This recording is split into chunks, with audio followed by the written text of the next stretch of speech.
Welcome back, everyone. We're talking about Sandhill cranes this morning here, and Jenna Barjay is joining us now from the Nebraska Tourism Commission. Jenna, thank you for joining us here today. Thank you so much for having me. Now, you're the adventure travel specialist over the Tourism Commission, and just why is now the best time to go see the cranes? Well, the cranes are here right now. So they travel on an annual migration north every spring, and they start to arrive usually in February. They stick around predominantly in the month of March, and then they start to depart in the first couple weeks of April. So now is the time to see the Sandhill cranes if you're in Nebraska. Yeah, you're kind of on a time crunch now with only 2 weeks left, right? You know, how long they stick around kind of varies year to year, but usually, you know, mid-April is kind of when you've missed your window. So March is the month to see the cranes. Yeah, so now that's nice weather out as well. That might help, people get out there a little bit more. Why is this such a, spectacle every year? I mean, people come from all over the place to come see these. Absolutely. So the Sandhill crane migration is actually the second largest animal migration on Earth, second only to the wildebeest, which is something that takes place in Africa.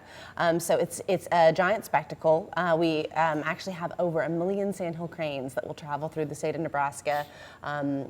Traditionally, kind of between Grand Island and North Platte and along the Platte River is where they like to they will stop over and feed and kind of gain strength for their journey north. So it's a lot of birds. It's not just Sandhill cranes, it's other birds that you get to see as well, but the cranes is why the people come. It's pretty breathtaking. I mean, I've seen them before, but it's pretty breathtaking when you get a chance, right? It is, and they're such, graceful creatures. Yeah. They really have a reputation for being, very elegant and graceful. And so seeing them both fly in to roost in the evenings and settle in on the river so seamlessly, and also all kind of take off in one fellow sweep in the morning is really a sight to behold. It's also a sound to behold. That many birds in one place is really loud, but that is also kind of part of the experience.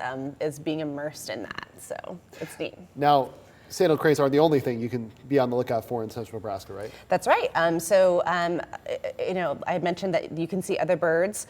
There are typically snow geese, ducks that will travel in mixed flocks with the cranes during their migration.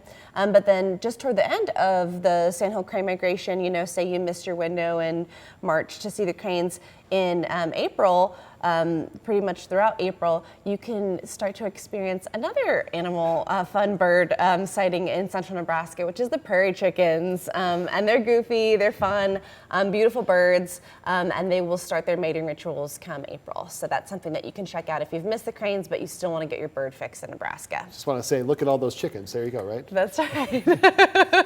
And where can people find all this information, Jenna? So you can go to visitnebraska.com. If you're traveling to the state, we've got an array of information to make your trip planning as seamless as possible. But specifically for the Sandhill cranes, there's also a great site called the NebraskaFlyaway.com. So NebraskaFlyaway.com again gives you really detailed information about the cranes, where to view them both publicly and privately. So both visitnebraska.com and NebraskaFlyaway.com. All right, sounds good. Thank you very much, Jenna, for being here today. Thank you so much. All right, Jessica, what's on tap next?